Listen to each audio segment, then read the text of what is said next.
Now in algebra, not all one-step equation looks the same. So I'm going to present some other forms of linear equation wherein you need to have x by itself using different operations. So for the first three examples that I have 2x is equal to 10. My goal is to have x by itself, so I need to get rid of 2 by x. And to do that, I cannot subtract or add anymore. Now remember, if a numerical value is right next to a variable, you need to divide the you need to divide both sides by the numerical value so you can have x by itself. And that's what I'm going to do with my first example. So I have 2x is equal to 10. I am not adding or subtracting. I am dividing 2 in both sides because that's how I can get rid of 2 by x. So 2 or divided by 2 on both sides. So I have 2x divided by 2 and 10 divided by 2. 2 divided by 2 is equal to 1. So this is going to be 1x, but we know in algebra we don't write 1 anymore. So you will see that our answer is simply x equal to 10 divided by 2, which is 5. And that's what we're going to do with example number 2. So I have 5x is equal to 35. I need to get rid of 5 by dividing both sides by 5. So 5 divided by 5 is equal to 1. So I'll have 1x, but since I don't need to write 1 by x, I can simply use x equal to 35 divided by 5, which is 7. And for my third example, I have 12x equal to 5. I need to get rid of 12 by x by division. So 12 is cancelled here, and 5 over 12 is a proper fraction. So you cannot divide 5 and 12 evenly, so you can leave your answer as x equal to 5 over 12. So sometimes our answer can be whole number. Sometimes it could also be a fraction. So don't be scared when you're getting answers like this.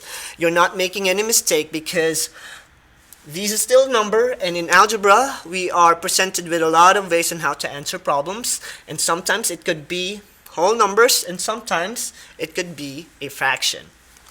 Now for the next three examples that I have here, it's also one-step equation, but it looks different from the first three.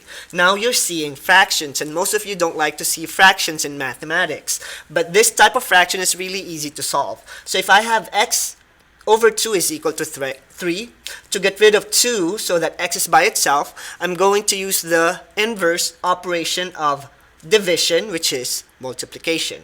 So if I divide in the first three examples that I have, I'm going to multiply here to get rid of 2 by x. So x over 2 equal to 3. Multiply 2 on both sides because whatever you do on this side, you have to do it on the right side. So now we have 2 times 2, which is 1. So x is equal to 3 times 2, which is 6. And it goes the same way for example number 2. I have x over 7 equal to 2, so get rid of 7 by multiplying 7 in both sides. Now I can cancel 7 by x, and x is equal to 14. And for my last example, I have x over 6 equals negative 5. So remember your rules in adding, subtracting, multiplying, and dividing signed numbers, because here, if you multiply positive 6 in both sides, the x's will be by itself, or the x will be by itself, and negative 5 times 6 is equal to negative 30.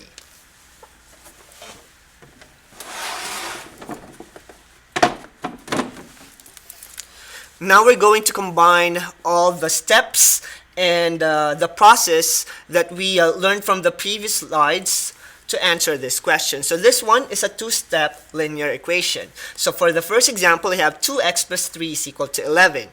So to have x by itself, I need two steps in getting rid of 2 and 3 so that x is by itself. So my first step will be to get rid of 3 by x. So to do that, I subtract 3 in both sides, and this cancels out. So I have 2x is equal to 8. And to get rid of 2 by x, you divide both sides by 2, and that's your second step. Therefore, x is by itself, and x is equal to 4. So we perform two-step equation because we require 2 steps to have x by itself.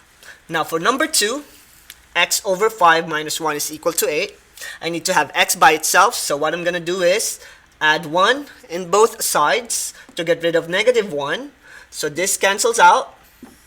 So x over 5 is equal to 9. And to get rid of 5, you need to multiply both sides. So we added and then multiply to have x by itself. So x is equal to 45. And for the third example, 2x minus 3 is equal to 6. I need to get rid of negative 3. So add 3 in both sides. 2x equal to 9. Get rid of 2 by dividing 2 in both sides and have x equal to 9 over 2. And for my last example, negative 7x plus 2 is equal to negative 3. I need to have x by itself, so my first step is to subtract 2 on both sides. So I'll have negative 7x equal to negative 5.